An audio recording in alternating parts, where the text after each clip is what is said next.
Hello and welcome to the Virtual Reality Reconstruction Podcast. I'm your host, Dr. Ryan Ryder.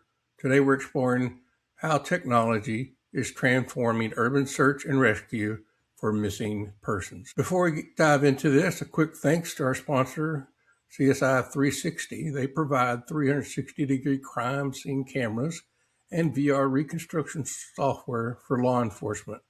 Check them out at 𝗧𝗵𝗲.net. Now on to our guest. I'm thrilled to welcome 𝗧𝗿, the founder and executive director of 𝗧𝗏 Rescue Team. 𝗧𝗏 is a volunteer nonprofit canine search and rescue team based in Dallas-Fort Worth area, renowned for locating missing persons for the last 40 years. 𝗏's team works closely with law enforcement using trained dogs and cutting-edge technology to bring lost people home. 𝗏, thank you for joining us on the show. We're excited to hear your insights on how tech is used in search and rescue. Welcome to Virtual Reconstructionist. We're here with 𝗏 today. 𝗏, thank you for joining us. My pleasure. Yeah, and I just want to start off with the audience, let them know about yourself. So can you, I know you founded 𝗧𝗏 in '83. Can you kind of give us some background on how you got there and why you started 𝗧𝗏 for us?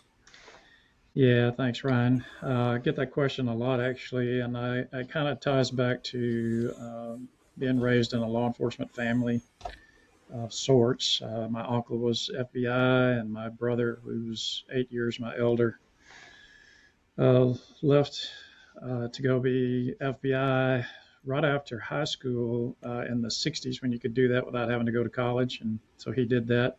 That was the start of his 37-year law enforcement career. He eventually came back to my home state and became a state trooper, and then eventually moved over to the county sheriff's department, and that's where he finished out his career as a shift commander there. And so I grew up obviously idolizing my brother and wanted to get involved in law enforcement as early as I could. And but the Lord blessed me with artistic and design capabilities, and I chose that as my career path, primarily because that's where the money was. And but I still became a reserve deputy as soon as I turned 21, became an EMT. In those days, in the early 70s, mid 70s, the only people that really could get EMT certifications were those that were already either working on an ambulance or in law enforcement. So I took advantage of that, kind of fell in love with emergency medicine as well. And those things were my adrenaline junkie fix on the side as I pursued a career in the design field as architectural designer. Fast forward to early 1980, I got transferred to Dallas for my career and started looking for a search and rescue team. I had actually been involved with a fire rescue squad in Baton Rouge, Louisiana, 3 years prior. That was the pit stop between my upbringing in rural Alabama to getting here to Dallas. And kind of fell in love with the rescue aspect of the emergency medical stuff and looked for a team in the Dallas area to plug into and couldn't find one. Plugged into a group that was primarily emergency medical called Dallas Emergency Corps. Tried to move them towards the search and rescue, and it was more of a typical volunteer group in those days. And I tell people that most volunteer groups, when they have people who pay dues and get a vote, are very difficult to manage because they, if you were to ever get 10 people to agree on what to do, you're not likely to get them to agree on how to go do it. So most volunteer structures get kind of stuck in that cycle, and I was determined that that wasn't the way it should be. And after trying to move that organization in that direction for a while without much success, I just started brainstorming how to build one from the ground up. And so I put together a business plan over the next 3 years. As I traveled, I kind of thought my way through that stuff and put it out to all the major law enforcement agencies here in the Dallas-Fort Worth area at one point and said, hey, if I build it, will you come, sort of? And got positive feedback from all of them. And Once I did that, I handpicked 6 guys that could walk and chew gum at the same time, which was no small task. Put them through about a year's worth of training, and we didn't have dogs at that point. We were a search management team and man trackers. We had brought in the nation's top man tracker, which was a guy from the Border Patrol, and taught us 40 hours of man tracking. So we had that in our toolbox, but we didn't have dogs. We couldn't even spell dogs in those days. And we hit the ground running, and after about 3-4 years, we had a guy join our team that did have a dog, came from the military, showed us what dogs could do. And after that, that changed the whole profile of the organization. I got a dog, and we brought some handlers that were already on the ground that didn't have our organizational skills but had really good dog skills. We kind of merged them with our team, and like they say, after that, the rest is history. As soon as we brought dogs on the team, it changed how the agency saw our benefit, and we've been going strong for, I know it's hard to believe that I'm that old, but 43 years now. And when you start at 12, that's the way things go. I try to get people to believe I was only 4 years old when I started the team, and I can't get anybody to buy that lie. So different things for different folks, right? But yeah, I appreciate you staying that long. That's a great story. So as the executive director, what do you think the capabilities have advanced in the last 10 years that have really made a difference in your business? Probably technology-wise would be the drones. And I'll tell you a little bit about my philosophy. I actually had an organization offer to donate a drone to us. I guess it's been close to 10 years ago. And at that time, it was relatively new in the search and rescue world. That was one issue. But secondly, I didn't have anybody that had the bandwidth to do the job I needed them to do day in and day in and day out, and take on that additional skill and do it right. And so that's been my commitment since day one, is that whatever we produce in terms of deliverables to the law enforcement agencies that we serve has to be done with excellence.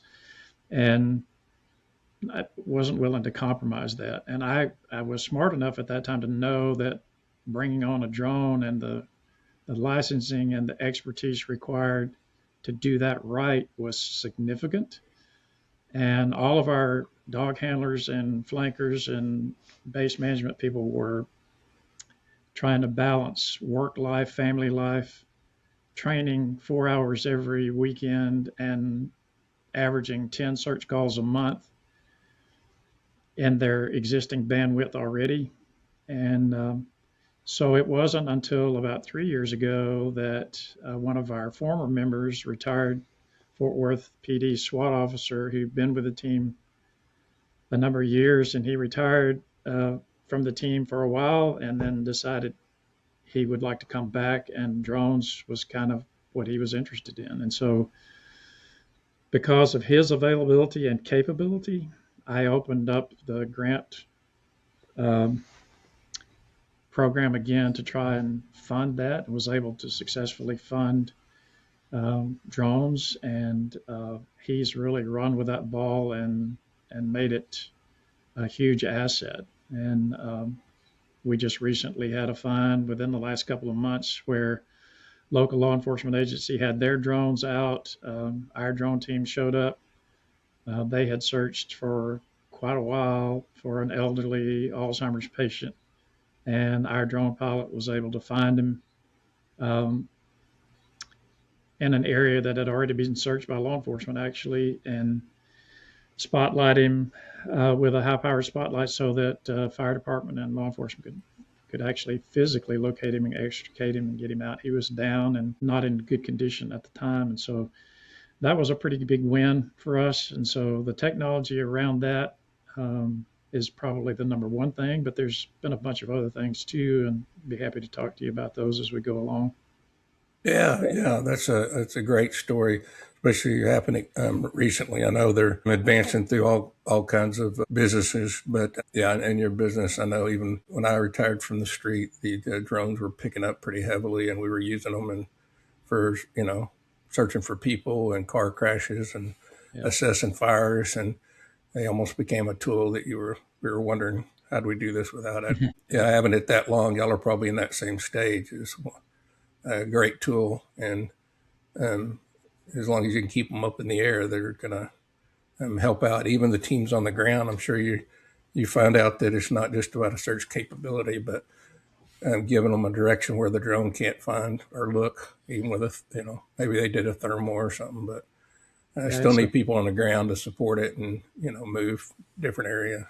it's affected our strategy, our ground search strategy. It's also enhanced our probability of detection significantly. Even prior to drones, any air asset was a layer of additional coverage for a particular target area. So if you think about a ground asset like a search dog team covering let's just say a square mile of property, they have X probability of detection, and that X is calculable based on time of day, weather, wind, condition of the dog, and terrain, environment, all that kind of stuff. There's a formula for that.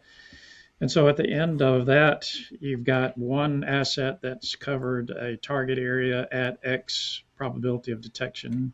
If you are able to layer over that another asset, whether it's another ground asset, maybe it's a four-wheeler that runs hasty through the area as on the travel aids, that increases your overall probability detection of the subject in that 1 acre. And then if you can fly over it with either a fixed wing or a helicopter type situation with good observation, obviously that increases your probability of detection significantly as well. And so with the advent of the drones and thermal imagery and high resolution video in real time, that extra layer from the air covering what's being done on the ground just makes the probability of detection in what we call high value targets even more. But it also gives us the capability for a drone to cover quickly an area that we would typically not want to send an air scent or dog asset into. And an example of that would be a wide open field where you don't really need, or a park, for instance, some place where the general public typically can find the victim on their own. It's almost a waste of specially trained canine to run them through that area. But there is a possibility that your subject could be down in some tall grass in that area and not be seen easily from somebody just passing by. So it still needs to be covered.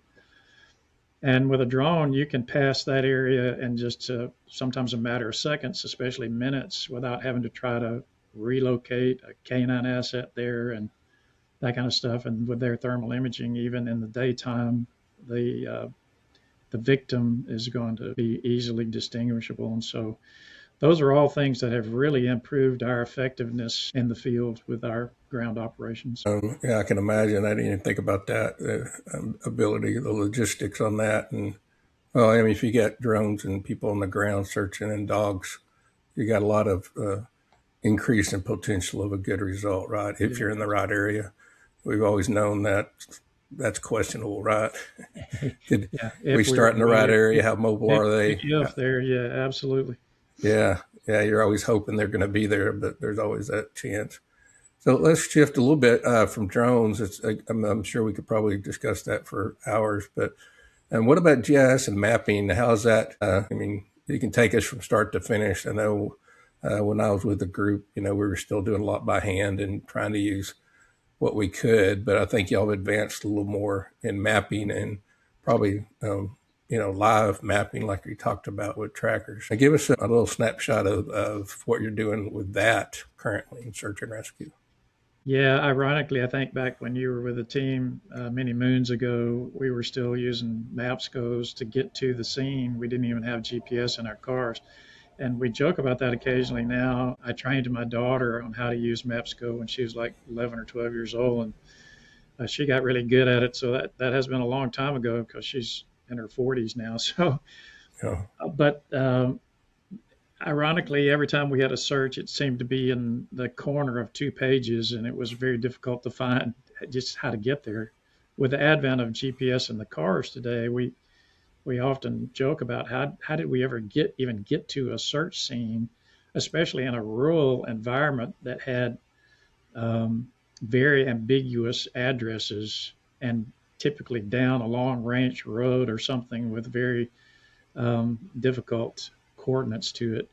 Whereas today, a deputy or a state trooper that's in one of those really rural areas can drop a pin and send it to you, and you can drive right up to the spot where the person disappeared, and do it without ever missing a turn. Well, most people can. I still miss them occasionally. But anyway, that technology is part of what helps us today. But within the search world itself, we use 2 types of software. One that helps dispatch our team and track their accountability and that kind of stuff. And the other one logs our activity on the ground and keeps our radio log, every radio call that goes in and out while we're on a search and all that kind of stuff. And it overlays the data that we gather from the field onto a map into this reporting system so that we have it both in real time for our search management to evaluate the effectiveness of what assets we have operating in the field currently, what's already been done versus what needs to be done, that kind of stuff. And that's augmented by currently a simple free app on our phones. Every team that goes out connects to this software system through that app, and it shows their current position in real time as they move, much like an air traffic controller. That's such an advancement from the days that we were talking about before when we had nothing. We invented from that to radios that broadcast a GPS location every time the mic was keyed up in years past, and that was very cumbersome. It was pretty advanced for its day, but we eventually abandoned it because it had so many issues. But so we are at the point now where it not only doesn't cost us big bucks to have that technology, it's a free app. Every team that goes out connects to that system, and our base technician is watching them in real time where they move. Every other member of every other team deployed in the field can see where every other person is in real time so that we can augment what they're doing or work parallel to them or not get into their way even. And so that's pretty cool technology today. And then we layer above that our dogs wear GPS collars. The off-lead dogs do anyway. So we actually track down even into more detail than just where the team went, because the dogs often are traveling 75% further and more range away from the path that we lay down. And that becomes important information sometimes, especially if there's evidence to be recovered, or if you're looking for parts in a human remains, or if there's criminal activity involved. So we're able to see where the dog put his feet, not just where we put our feet. That's typically not real time. The dog's track is then downloaded, but it all layers right on top of the same software system that tracks everything else. So at the end of the day, whether there's a find made or not, we're able to produce a pretty sophisticated mission report that documents date, and time of day of everything that we did while we were on the ground, including the path that the drone took. That now currently we just added software to that within the last 45 days or so that allows the drone's GPS track to be broadcast to our software in real time. It's been downloadable like the dog's GPS, in the past, but it now is currently, we can turn that on or off. It overlays in real time directly on our map. So we can see what the drone is actually covering. At the same time, we can see what our other field assets are doing. So there's a lot of moving parts there. Typically, the general public has no clue that kind of stuff is involved in a ground search operation. They just kind of focus on the dogs, which is clearly one of the most important assets.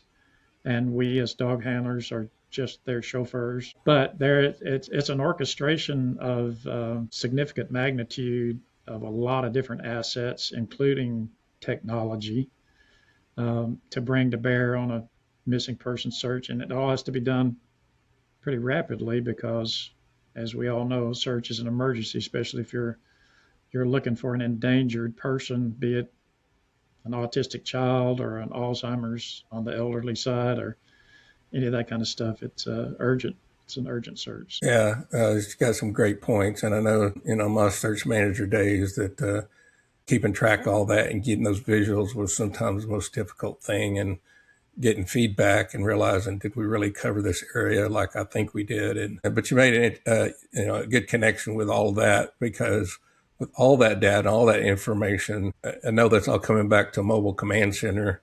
Right. And just kind of start when the command center started. So that's probably not your first few years in service, but at some point you went to a command center. Now you're up to probably a pretty technically driven command center. So kind of walk us through that just a little bit. Yeah, it's a lot like the history of the team in general. We thought we knew what we were doing in the early days, and a lot of times we looked like we knew what we were doing, and we probably did know a lot more than the rest of the people in the world at that time. But compared to where we are and what we know today, it was kind of scary to look back on those days. And our first command center was I'm going to say maybe a 60s or 70s model work van that blew smoke out the back and like a mosquito sprayer. And it was pretty pitiful. We had radios put in it, and we had a satchel phone back in those days, and we hand built places to sit and write out reports and stuff. And so we were lucky if it made it to the search, and we were lucky if the law enforcement didn't write us a ticket because the inspection sticker was out, and those kind of things. And so we graduated from that.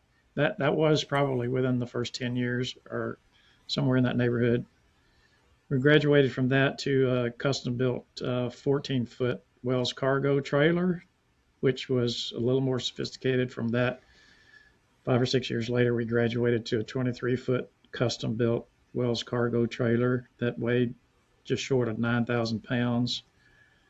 It was a beast to carry, but we had a 30-foot pneumatic mast and pretty sophisticated radio equipment in it, and we had laptops and monitors. And so it was for a volunteer search and rescue team in Texas. It was pretty sophisticated. But the thing that we've graduated to currently, as a result of a generous donation from an anonymous donor in 2018, we were able to upgrade to a Ford F-550 truck with a 18-foot box with a nose cone on it, meaning it looks about like the size of a half of an 18-wheeler. And it has a bathroom and a kitchen and a workstation for 2 search managers. It has a workstation for a base technician, all of which are radio equipped and have large flat screen monitors and computers. It has a side door for the management people to go in and out. It has a back door and a back room that's separated from the command function that allows the teams, when they're finished their deployment, to come in the back door and go into another computer station back there and download their GPS coordinates from their dog, fill out their paperwork, all without having to interfere with what's going on in the front half where the command functions going on. And the command function is large enough that we can bring in law enforcement representatives, and we've got big screens at the end of that we can cast our current maps on and walk them through what has been done and show them all that stuff we were talking about before that's overlaid, so they can see what's been covered and what hasn't. We also have that 30-foot mast again for our radio antenna, but on the top of that we have a closed circuit TV camera, and so we can monitor from 30, well, it's probably closer to 45 feet based on where it's mounted, from that high in the air, what's going on around the command center, and that helps with our staging control, where our assets are located in proximity to our base. So when we need to reach out to one to deploy them in the field, we've got a pretty good working understanding of where they're at and all that kind of stuff. So yeah, we are kind of in the 21st century finally, looking to improve even some of that as well, especially with the drone. We just applied for a grant to try to get a vehicle dedicated specifically for the drone, to make it a drone command vehicle that's off-road capable, and to maybe even increase our drone size. We have 2 thermal equipped drones now and 2 training drones, but we also are looking to increase the capability of at least one of those drones within the next 12 to 18 months, hopefully, if we can secure the funds. So yeah, we are, technology-wise, we're in the 21st. Awesome. Yeah, that's some great advances as far as, control that environment. It was always difficult to keep the field and the managers separate, especially on a big event. You got to let them focus and understand that. But you also got to let field folks from the field download and decompress and talk and, right, do their stuff. So it sounds like a lot of great improvements in the mobile command center space as a whole business, I can imagine. Just a thought earlier, and before I forget it, how many volunteers do you think show up to a normal search with you guys on today versus, You talking about emergent volunteers from the community or from our team? For the Search One members showing up for a search now compared to 20 years ago? And just give me an idea on membership. I mean, how big is it now? Yeah, we're not that much bigger in terms of membership. We probably have more deployable assets than we've had before, and we've kind of changed our profile in that we have assets that are not field deployable, meaning I've got what we call base technicians now. I have 2 of those that are not field deployable, but they are, and when I say field deployable, I mean going out and actually searching by foot with either a dog team or by themselves, because that requires you to be able to pass our physical fitness evaluation, which is still 5 miles cross country with a 20-pound pack in an hour and 45 minutes. So for you to be deployed in any capacity to do ground search, you have to be able to pass that. But we found that we have some really capable and intellectual people that don't have that field capability that can really support us. And so we developed that base technician, and they're the technical experts that run and manage all that technology that we've been talking about. As a matter of fact, my lead in that is a retired NASA scientist. She helped develop and put in space the space shuttle initially. And so she's forgotten more about technology than I'll ever learn. And so she's really helped us in that area. But in the wee hours of the morning, just like we've had 3-4 searches in the last 7 days, we average probably less than 10 people on the ground, but we will have our trailing K9 asset will be the lead. Typically, that's the first asset we deploy to help us establish a direction of travel. And that anytime we put a dog team on the ground, that requires at least 2 people plus the dog, but we typically will have, with that trailing team, 2 flankers, the handler, the dog, and at least 1 police officer on the ground with them. That's the team that's on the ground. And then that team will also have at least 1, if not 2, marked patrol units that are controlling traffic, because inevitably the subject that we're trailing goes in and out of traffic, it's really rare that we have somebody, unless it starts in a very rural environment, that doesn't end up in a traffic situation. So we have to have that kind of marked escort. And then we will have air scent handlers in standby. And while they're in standby mode, they're typically doing what we call a hasty search, so which will be in their vehicle with their dog. They'll be working the neighborhoods ahead of what the trailing team is doing, looking for the subject on foot, if in case they're still moving ahead of us. And then if we find what we call a high probability target, we will deploy the air scent in that target area ahead of what the trailing dog's doing. So for the benefit of your listeners, in terms of just strategy, if you think about an Alzheimer's patient's a good example, walks out of the house at 2 a.m. in the morning, it's 32 degrees and they're wearing slippers and pajamas. The first question you have to ask is, well, where could they be? And if you think about how many different directions could they have gone when they left the front door, the answer to that's 360 different degrees on the compass. So you've got to first try to figure that out, because if they've been gone 2 hours by the time we get there, and that would be rare that we can get there within the 2-hour limit, not because of our travel time, but because it takes somebody X amount of time to figure out that the person's missing, then they're going to look for them. Then they're going to give up and call neighbors and friends, and they're going to look for them. Then they're going to call the police. The police are going to look for them. And then eventually the police are going to call us.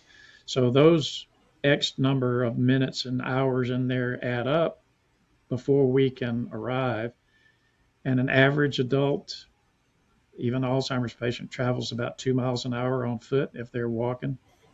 And so if you think about that, if it's been 2 hours, they're traveling at 2 miles an hour, that's a 4-mile radius. If you put that on a map, calculate it out, that's 50.24 square miles of area, which is the square miles of most cities in the Metroplex. Yep.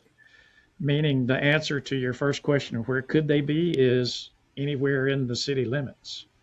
And so clearly that's an unmanageable objective to do on foot by yourself, or even with officers in patrol cars, and even with our assets. So we have to try to narrow that unedible pie into manageable pie bites, and the trailing dog is the key to that. We use that at the beginning of the search to establish a direction to travel, and so if we can narrow that down, then we can begin to focus on a smaller portion of that target and work from there. And then so we're probably going to run in the wee hours of the morning less than 10 people on a weekend daytime when and we get called in the middle of training pretty regularly as well. We're probably going to average 15 to 16 people plus dogs.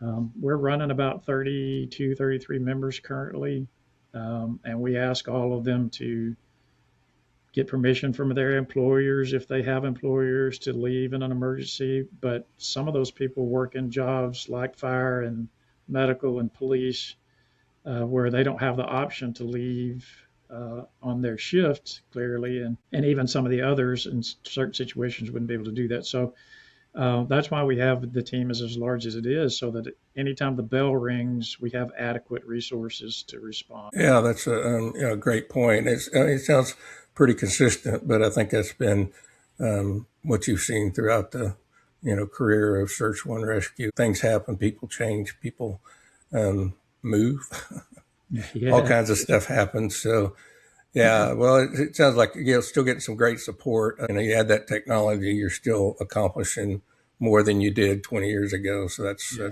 great thing. And it sounds like you're definitely getting the calls for service with those kind of numbers. Yeah, well, we're actually averaging, I just finished doing the statistics for 2025 last night, and we had 110 calls for service, 111 victims confirmed, because at least one of those calls were for 2 children at the same time. Oh. But the victim count, and that would actually be a lot higher, because several of those calls were for the 盛·ʌ flood, and that only on the on the stat sheet, that only counts for one, but we were clearly looking for a lot more than one victim down there. So there are very few teams in the nation that have triple-digit call rates per year. And this is our fourth year in a row, I think, to break over 100 calls per year, which is pretty significant. Just like I said earlier, when you combine that call rate with mandatory 4-hour training every weekend, that's a lot. We jokingly tell people in our recruitment speech, it's a second 40-hour work week that you not only don't get paid to do, but you have to pay to do it. Yeah. And oh, by the way, you've got to put up with the ticks and the chiggers and the heat and the cold and call out at all hours of the night. You got to go through a minimum of 6 months of basic training. You've got to pass a physical fitness test, and you got to pass a background check, and you got to pass a board review, and come on down. Yeah. So that's not a very appealing recruitment speech, and we are already targeting a pretty narrow base of people out there that would have an interest in the search and rescue world to begin with. And so out of the general population, this is one of the reasons it makes it so difficult for us to get new recruits, is we have a narrow base to choose from, and we have very high standards, both in the screening and in the training and the testing process. And we are not willing to compromise any of that. And so if that kind of demanding description is appealing to somebody, that's a great start. It's not appealing to very many, but even that's not a guarantee that you're going to make it through the process. And even if you make it through the screening and get into the training program, then a significant portion don't make it through the training. So at the end of the day, for us to get good people is hard. To keep them is hard. But I do have people, like I have a guy right now that just retired 43 years from fire department. And the last 30 days, he's been on our team for 27 years, longest term member besides myself. But I've got a bunch that are in the 17, 18 year range, and several in the 10. So recruitment is a difficult task for us, but we're hanging in there with what we've got so far. Yeah, well, and you got to be obviously got to be in North Texas, and you got to have some of those skills to help. So that even reduces your potential. But it's good. I think you're kind of adapting, like you said, that tech spot in places. I know before we've had dispatchers that people didn't know that coordinate dispatching with their team, and so you're obviously constantly looking for ways to improve the team and branch out, because it doesn't have to be the position of dog handler or manager or flanker, right? Good. There's so much support going on that's awesome. I'm going to shift gears just a little bit and get back to technology. We're going to I don't think we talked about thermal imaging yet, so it's another technology obviously you are advancing into. So how does Search One use the thermal cameras, and in what capacity do you use that on searches? Yeah, well, clearly, first and foremost and most frequently used is going to be the thermal imaging on our drone system, which is pretty significant. It's very sophisticated, and the high resolution imagery and zoom capability of those cameras are really impressive as well. But we also have 2 military grade thermal imaging, handheld thermal imaging units that can be carried out into the field under certain circumstances. That's a pretty big asset as well. And so it allows us to do a lot like what we just talked about earlier from the drone. We can have the drone over on one part of the city covering areas, and we can have the thermal imaging in the hands of hasty teams that are stopping and using that from a vantage point in an open field or in a lightly wooded area where it's easy to see large blocks of property and looking for hot spots. And I can tell you that handheld thermal imagery can pick up a rabbit at 250 yards. It has zoom capability. You can tell then by zooming in what that is. And so it's not the end all cure all for everything, because its practical application is limited kind of to those things because you can't really walk with it behind a dog team and look effectively with it ahead of the dog. We've tried that. It's just not practical. But it does have its place, and it's another one of those assets that we can deploy that layers on top of everything else and eventually increases your probability of detection. We also have one set of military grade night vision equipment, and ironically, as valuable as we thought that would be when we asked for the grant for it, it has been less used than the thermal because it can only be used at night. And it is affected by any ambient light that's in the area. And since the majority of our searches are in an urban environment, we kind of jokingly call them 7-Eleven searches because we're often parking in the 7-Eleven parking lot. Yeah. That's where most of our searches occur because they're all within a 150-mile radius, or 92% of our calls occur within a 150-mile radius of DFW Airport, and there's 8.5 million people within that area, or even within less than that geographical area, there's 8.5 million people, and most of them live in an urban environment. So I think about 20%, 25% of our calls are in a rural environment, which would allow for night vision at night a little more frequently. But those technologies are there, and we bring them to bear whenever the situation dictates. So the thermal imagery, great option. I appreciate. I've seen some demos on that, especially from the drones, like you said, mobile and very distinct. So it's very successful. And I'm gonna switch to virtual reality. If you don't know, I've been doing some research, and my dissertation was on virtual and augmented reality and law enforcement training, mainly at the academy level. So I kind of wanted your insight on this, as how virtual reality is impact, or how you think it could impact search and rescue, anywhere from training to field applications, potentials like that. Well, do you see that showing up anywhere, or are you seeing it already in your field? That's an interesting question because the answer to that is no. I have not seen it show up yet.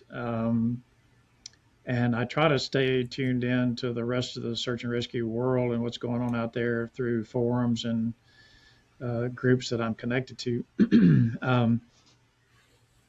The first thought that comes to mind is we just revamped our flanker training program. I rewrote the flanker training manual last year, and just in the last 30 days, we have enhanced our scheduling and our program and tried to take what has been averaging more like 8 to 9 months and sometimes 12 months training program down to a pretty rigid scheduled 26-week program for training. And so we're constantly looking for ways to enhance that, both in efficiency and in time. And so I could see that augmenting a few of those areas like distance determination, crime scene preservation, and possibly even some of the safety related issues in being a flanker behind a dog team if done properly. I don't know exactly how all that would look, but yeah, I could see it playing a role at some point down the road. I would obviously need somebody with some expertise on how that's developed and everything to brainstorm that. And it sounds like you probably have that expertise, plus you have the background in search and rescue, so you would probably know better about how it might be applied to a training environment, even than I would. Yeah, you got some good insight there. I feel the same way, but like for example, right now I'm teaching a college level course on crime scene reconstruction, but I'm using virtual reality for the students to do a crime scene. So they can go into, I don't know if you ever seen a 360, like a real estate tour where you look in a building. And so that kind of concept where they can go into that crime scene and look around, assess it, what did they see, and then go into phase 2 of what am I going to collect, what I need, simulate taking pictures, and then, tell me, or the learning process is what are you going to collect. and then, report your findings. So that's a really good way that we kind of approach that, to give them an environment that they can learn that process, as opposed to, in the classroom, having to build a scene and walk through it, which you can do as well. In the law enforcement side of it, we just used it, or, my experience was with de-escalation, de-escalating a character, that's in distress, be it mental health or drugs or whatever, teach them skills on de-escalation, but practice them. So they hear about it and they see videos. Now they have to actually practice it, interact, and do a scenario, and then they get feedback. So obviously that's repeatable, right? So I think in the search and rescue, like you're saying, the crime scene, even search areas, give them a search area they can walk in through virtually, and then what did you see? What would you do? Get them to thinking. Even search managers, maybe even get some skills there as far as the thought process or table. So tabletops are really good with this kind of technology, because you can simulate that area. What would you search, but do it in 3D where it's more realistic, so they can get that vertical aspect and understand. But give them a scenario to work through and articulate, and how would you work this from start to finish. But, you don't have to go out there and do it or simulate you already have a simulated scene that you can work through. Now, right now these aren't changeable, but even law enforcement is using some virtual reality, which is a little more advanced, where they can change up the scenes a little easier. So if you go up to that kind of level, you could actually start interacting, and it's more of it can be learning, but it's also going through the process, right? Repetitive practice before they get out in the field and get some of those nerves and edges off. Yeah, I think it's just one of those things that's out there, developing and processing, and I'm using it. I think part of it is it's getting a little bit easier to utilize and develop for, somebody like yourself and myself on, different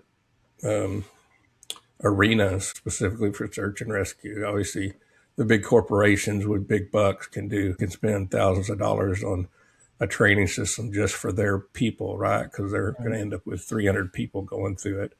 And then for that training, that's a reasonable investment for them.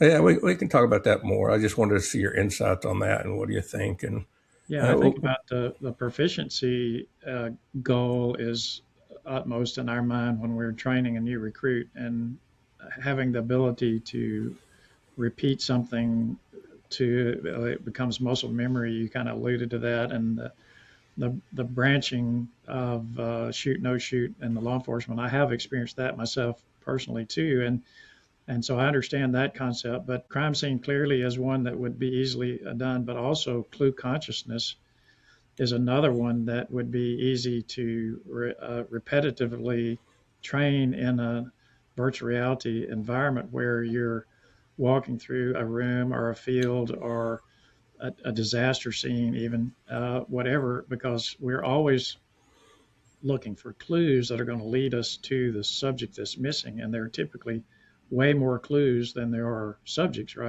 So it's anything from a footprint to a broken twig to soda can of their favorite drink that they probably left home with, to their wallet, to an article of clothing that they were wearing but they shed it because they got hot, or a fabric torn on a mesquite thorn that matches the fabric of their pants. Any number of things like that are all clues that our people, as they're going through the training process, have to be geared towards being very tuned in to that kind of stuff in the field. And so, I could see virtual reality being a big asset in that arena, at least. Yeah, I think so. And I think part of the technology advancement and removing the, claustrophobic nausea kind of environment is helping, because it's better equipment. They're faster. People used to get nauseous inside the headsets, but that's all related to how quickly the screen refreshes. The eyes, it's not fast enough for the eye, so therefore it kind of lags, and it's jumpy, even though you may not realize it. And causes that. So there's some, I think that's part of it as well, advancements, and it's, getting down to reasonably priced where it's a training, most people can train with it. So as we close out, I know we covered a lot, drones, technology, applications, thermal imaging, your mobile command center. And was there anything else in the search and rescue that you wanted to share with the audience that they may benefit from that we can close out with? I think we've touched on most of the stuff. From my perspective as the executive director of the organization, we're always looking to recruit, and we're always looking for ability to fund the organization. Those are two things that go on behind the scenes. And we're always looking for new assets, like we talked about here. What else can we bring to bear? We've been very fortunate on our funding end, and so we are fairly well funded currently, and I don't have to beat the bushes for that as much as we used to in the earlier days. And we have the ability to spend some of that money on technology if it can prove to be another asset to the team. So like you kind of alluded to this earlier, bringing technology assets to bear can replace the lack of personnel availability at times and still allow us to be extremely effective in the field without having as many people on any particular search. And so we're always looking for those kind of things that we can add to our toolbox. And so if anybody that's listening to this has understood our objective and how we go about what we're doing and thinks, hey, this thing, whatever this thing is, might help you with that, hey, reach out. I'm interested in knowing about it. Yeah, and on that note, how would they reach out to Search One Rescue if had any interest? Well, we have a website, we have a Facebook page, we're on all the social media platforms. I could tell you what they are, but I don't have a clue. But you can Google us out there. Our website is real simple. It's just search1.org, searchone.org. Pretty much everything you want to know about the team is there. How to reach out to any one individual.